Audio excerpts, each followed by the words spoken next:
Assalamu alaikum everyone, this is me Zafi and today I'm going to do a podcast with a very special person. He is one of my favorite senior, Mr. Abdul Manan. अस्सलाम वालेकुम। वालेकुम सलाम। मनान भाई कैसे हैं आप? अल्लाह का शुक्र है, ठीक है। First of all thank you so much, आपने मेरे लिए टाइम निकाला। कोई मसला नहीं। और मनान भाई, बहुत सारे लोग जो हैं वो जानना चाहते हैं विजुअल आर्ट्स के बारे में और एक विजुअल आर्टिस्ट के बारे में जो कि आप हैं और आप काफ़ी अरसे से इस फील्ड के अंदर हैं। तो फर्स्ट ऑफ ऑल अगर आप थोड़ा सा ओवरव्यू देना चाहें अपनी लाइफ जर्नी के ऊपर। बेसिक ओवरव्यू देता हूँ। मुझे इस फील्ड में आए हुए तकरीबन 9 से 10 साल होने वाले हैं और मेरा शौक इस फील्ड में अपने वालिद की वजह से था। ये वो जर्नी है जो मेरे अब्बू ने शुरू करना चाही लेकिन नहीं हो सकी किसी मसलों की वजह से, और ये उस वक्त की बात है जब यूनिवर्सिटी की बाहर दीवार भी नहीं हुआ करती थी। तो आफ्टर 9 to 10 years अब जाके एक वो जगह आई है मेरे पास जहां मैं अपने आप को खुद कह सकता हूँ कि हाँ, I am a visual artist. तो मनान भाई, आप इस फील्ड में क्यों आना चाहते हैं? विजुअल आर्टिस्ट एक वो फील्ड है जो सबको कंबाइन कर सकती है। एक आर्टिस्ट डिजाइनर हो सकता है, एक आर्टिस्ट टेक्सचुअल डिजाइनर हो सकता है, एक आर्टिस्ट फिल्म मेकर हो सकता है, एक आर्टिस्ट स्कल्पटर हो सकता है, लेकिन एक स्कल्पटर आर्टिस्ट नहीं हो सकता, एक डिजाइनर आर्टिस्ट नहीं हो सकता, एक टेक्सटाइल डिजाइनर विजुअल आर्टिस्ट नहीं हो सकता। विजुअल आर्टिस्ट वो फील्ड है जिसके अंदर हमारे पास सारी फील्ड कंबाइन होकर आ जाती है। अच्छा, काफी सारी आर्ट गैलरीज है, मेरे ख्याल से तकरीबन लाहौर की तो हर आर्ट गैलरी में आपका काम डिस्प्ले हुआ है। नहीं, ऐसा नहीं है। मैंने अब तक 17 to 18 शोज किए हैं, जिनमें से एक इंटरनेशनल हुआ है, दुबई में रिसेंटली हुआ। मजीद आगे भी नेक्स्ट मंथ भी 2 शोज हैं मई में। लेकिन मेजरली बात यह है, आपके पास हर गैलरी आपका काम एक्सेप्ट नहीं करती। हर गैलरी का एक योनरा होता है, हर गैलरी का एक माइंडसेट होता है। कुछ गैलरी फिगरेटिव लेती है, कुछ स्टिल लाइफ लेती है, कुछ कंटेम्प्रेरी लेती है, कुछ एब्स्ट्रैक्ट लेती है।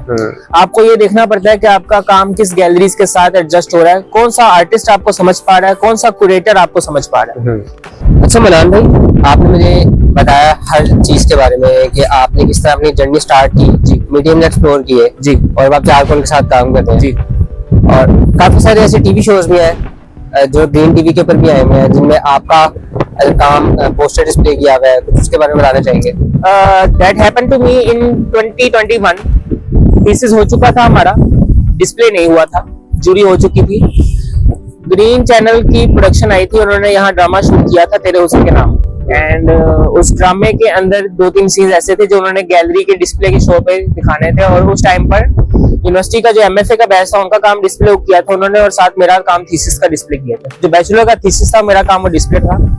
एंड मुझे उस टाइम आइडिया नहीं था, लेकिन जो उनका पोस्टर है उसके लिए जो उन्होंने शूट करना था वो मेरे काम का किया था। एंड सबा कमर जिसके साथ मेल एक्टर था, वो साथ में बैठी थी, उन्होंने सील ली थी, और वो अभी पूरे टीवी सीरियल में वो पोस्टर वैसा ही रहा है। अच्छा था, अप्रिशिएट हुआ काफी, मुझे खुद अच्छा लगा कि यार मेरा काम किसी स्केल पे किया है। सेकंड जो ड्रामा था दैट वाज सीरियल किलर, और उसके लास्ट एपिसोड में Saba Qamar was playing as a police officer, और उनको लास्ट एपिसोड के अंदर एक विजुअल आर्टिस्ट चाहिए था जो कि किसी किलर का स्केच बना सके। तो वहां पर मैं गया था and I did that for them. मैंने उनके लिए वो स्केच बनाया था और लास्ट एपिसोड के अंदर बनाया था, और काफी अच्छा लगा मुझे वो चीज भी। तो मनान भाई, एक क्वेश्चन जो कि बहुत इंपॉर्टेंट है जी हमारी सोसाइटी के लिए जी, कि हमारी सोसाइटी में ना जो बॉयज होते हैं उनसे बहुत ज्यादा एक्सपेक्टेशन होती है अपनी फैमिली को कि उन्होंने बड़े होकर उनका कफील बनना है, अपनी फैमिली को सपोर्ट करना है। लेकिन इस आर्ट फील्ड को अगर हम देखें तो इस तरफ जो हमारी फैमिली वाले हैं वो अपने बच्चों को ज्यादा जाने नहीं देते, खासतौर पर लड़कों को। उनका यही होता है कि इंजीनियर बनो, डॉक्टर बनो, क्योंकि उसका स्कोप है, आर्ट्स का स्कोप नहीं है। देखिए, एक बड़ी बात है, स्कोप किसी भी चीज का होता नहीं है, स्कोप बनाया जाता है।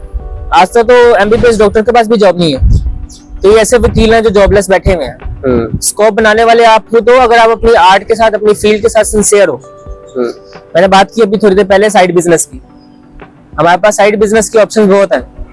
आजकल तो वैसे भी फ्रीलांसिंग चल गई है, आप अगर फ्रीलांस पे काम कर सकते हो, और मजीद जिस तरह चीजें एक्सप्लोर हो रही है। एक विजुअल आर्टिस्ट के लिए काम आसान होता है, थोड़ा बहुत डिजिटल कर लेना, स्केचेस कर लेना, डिजिटल इलस्ट्रेशंस वगैरह कर ली, तो वो आपके लिए बड़ी बेनिफिट हो जाती है कि आप फ्रीलांसिंग पे कॉमिक बुक डिजाइन कर लो, इलस्ट्रेशंस कर लो, पोस्टर डिजाइन कर लो। वहां से आपको इतना बजट निकल आ पाता है कि आप अपनी फैमिली को थोड़ा बहुत गिव अवे करके उनके साथ रन कर सकते हो। लेकिन मेजरली जो बड़ा होल्ड होता है कि आपने पूरी फैमिली की जिम्मेदारी संभालनी है, मेरे पे आई हुई है, मुश्किल होती है, लेकिन अगर आप फील्ड के साथ सिंसियर हो, आपको अल्लाह पे यकीन है, तो चीजें आपके लिए आसान हो जाती है। तो अगर आप उन बच्चों के लिए एक मैसेज देना चाहें जो कि इस फील्ड में आना चाहते हैं लेकिन आ नहीं पा रहे, फैमिली प्रेशर है या फैमिली प्रेशर भी नहीं है, उनके खुद के जहन में ये बातें हैं कि मैं इस फील्ड में आके किस तरह सर्वाइव कर सकता हूँ। सरवाइव किसी भी फील्ड में करना आजकल मुश्किल है। जो दौर चल रहा है, जॉब्स नहीं है, आप कहाँ जाओगे? हाल सिर्फ एक ये है कि अगर आप, जैकी चैन की एक बात है, उनको लाइफ टाइम अचीवमेंट अवार्ड मिला था, ऑस्कर, लाइफ टाइम जर्नी की वजह से, और उनका मेन मानना ये था कि मैंने सिर्फ काम किया और एक ही चीज के साथ लगा रहा हूँ। अगर आप एक फील्ड में हो और आप उसके साथ सिंसियर हो और आप काम कर रहे हो और आप कंटिन्यूअसली वो चीज करे जा रहे हो, तो एक टाइम आपको आएगा कि आपको चीजें मिलेंगी इन रिटर्न। लेकिन पहले उम्मीद लगा लेना कि भाई मैंने इतनी मेहनत कर दी, अब मुझे मिलना चाहिए, वो नहीं होगा। आपको सब्र से काम लेना पड़ता है। समटाइम्स ऐसा, मैं आपको बड़ी एग्जांपल अपनी खुद की देता हूँ। मैं मार्केट में आया, मैंने जब एग्जीबिशंस करना स्टार्ट की, मैं बैचलर में खत्म हो चुका हुआ था, मेरा बैचलर के 1.5 साल बाद मुझे मिला है। मास्टर्स के दौरान बैचलर्स का काम मेरा चाहे अच्छा था, वो एक आर्ट स्टंट था, मैं काफी फैला हूँ, काफी नाम बना, लेकिन शोज नहीं मिले। बैचलर्स के दौरान भी कोई काम नहीं गया। काम मेरा जब जाना स्टार्ट हुआ वो मास्टर्स का खत्म होने से पहले था, और वो मेरे पास प्लस पॉइंट था, उसी चीज को लेकर मैंने आगे किया। आपको आर्ट फील्ड में भी स्मार्टली प्ले करना होता है। आपको ये देखना होता है कि भाई क्या हो रहा है, क्या चल रहा है, वो मैंने नहीं करना, मैंने अपना आप अपने यहाँ देना है। तो मतलब आपका एक ट्रेंड को फॉलो नहीं करना है, ट्रेंड सेट के काम करना है। अगर आप ऑलरेडी बनाए हुए रास्ते पे चलोगे तो आपको सिर्फ रश मिलेगा, क्योंकि दुनिया सारी वहीं पर चल रही है। लोग देखते हैं ऑयल पेंट में सिगरेट बिक रहा है, न्यूड्स बिक रहा है, लोग बना के बेचते हैं, लेकिन हद से कितना है। जितने भी कमर्शियल आर्टिस्ट हमारे पास सिस्टम पाकिस्तान में या लाहौर में बैठे हुए हैं, कमर्शियली काम बेच रहे हैं, नो डाउट, लेकिन आपको एक काम के बदले कितना मिल जाएगा? 10,000, 15,000, 20,000।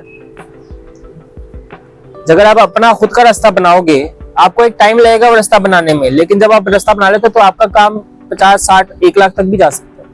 तो इतना जो लंबा टेन्योर था आपके काम का, अभी भी चल रहा है मजीद? हाँ जी। तो इसमें आपको कभी डिमोटिवेशन नहीं हुई कि मैं इतने साल से लगा हुआ? हुई है। मैं आपको बताता हूँ, मैंने अपने बैचलर के थीसिस में 4 कैनवस बनाए थे, ये आवाम को पता है। मैंने 5 बनाए थे, मैंने 1 फाड़ा इसी डिसहार्ट होके। उसके बाद मैंने अपने कई काम जलाए भी हैं इसी डिसहार्ट की वजह से। लेकिन जलाने के बाद जब आप खुद बैठे होगे, तब आप वेले बैठ के आपने क्या करना है?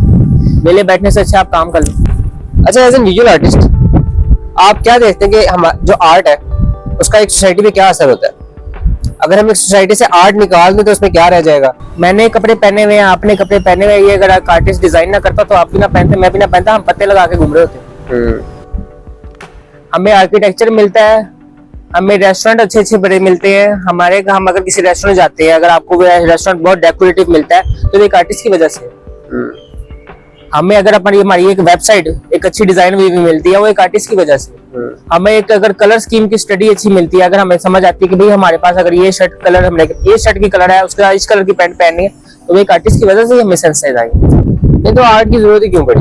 अगर फॉर एग्जाम्पल मैं आपसे पूछूं कि इंसान को अपनी जरूरियात पूरी करनी होती है जी, अगर मेरी एक जरूरत है वो पूरी हो रही है, एक कमरा है जिसमें मैंने रहना है, तो मैं उसको डेकोरेट क्यों करूं? आपको कमरा कैसे मिला?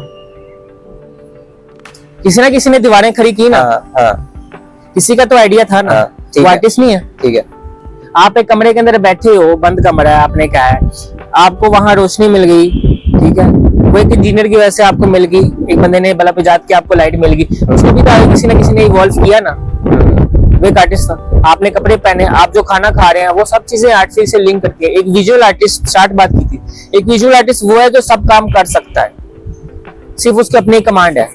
विजुअल आर्टिस्ट के अंदर जब आप विजुअल आर्टिस्ट की बात करते हो तो आप ये नहीं कहते कि मैं पेंटर हूँ, मैं स्कल्पटर हूँ, मैं डिजाइनर हूँ, मैं आर्किटेक्ट हूँ, मैं शेफ हूँ, नहीं, मैं विजुअल आर्टिस्ट हूँ, बात खत्म। उसके अंदर आप इतनी, वो एक समुद्र की तरह है जिसके अंदर आप सब भी डाल दो ना, वो तब भी खाली रहेगा। तो इन फ्यूचर अगर हम बात करें कि पाकिस्तान में आर्ट की फील्ड को आप इन फ्यूचर कैसे देखते हैं कि ये किस तरह ग्रो कर सकती है? अगर मैं पिछले कई सालों की बात करूं तो पिछले 4-5 सालों से आर्ट फील्ड काफी अच्छा जा रहा है और काफी ऊपर जा रहा है। हमारे कई यहाँ के ऐसे आर्टिस्ट हैं जो इंटरनेशनली काम कर रहे हैं। मैंने खुद अब एक इंटरनेशनल शो किया है। हमारे कई ऐसे सीनियर आर्टिस्ट हैं जो इंटरनेशनल अच्छा खासा कर रहे हैं।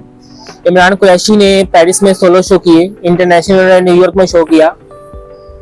अली काजिम ने लंदन में सोलो शो किए। उसके अलावा RM नईम ने कई इंटरनेशनल शो किए हैं। तो हमारा आर्ट फील्ड इंटरनेशनल लेवल तक इवॉल्व हो रहा है। और आज जिस तरह सोशल मीडिया हमारे पास एक प्लस पॉइंट है, तो कई इंटरनेशनल गैलरीज हैं वो ओपन कॉल देती है, रेजिडेंसी की ओपन कॉल होती है, जो हमारे लिए प्लस पॉइंट है कि हम अपने आप को आगे लेके जा सकें, पाकिस्तान के आर्ट को इंटरनेशनल लेके जा सकें। ये आगे अगर मजीद 5 से 10 साल देखें, हद से 5 से 6 साल पाकिस्तान का आर्ट काफी अच्छा जा सकता है।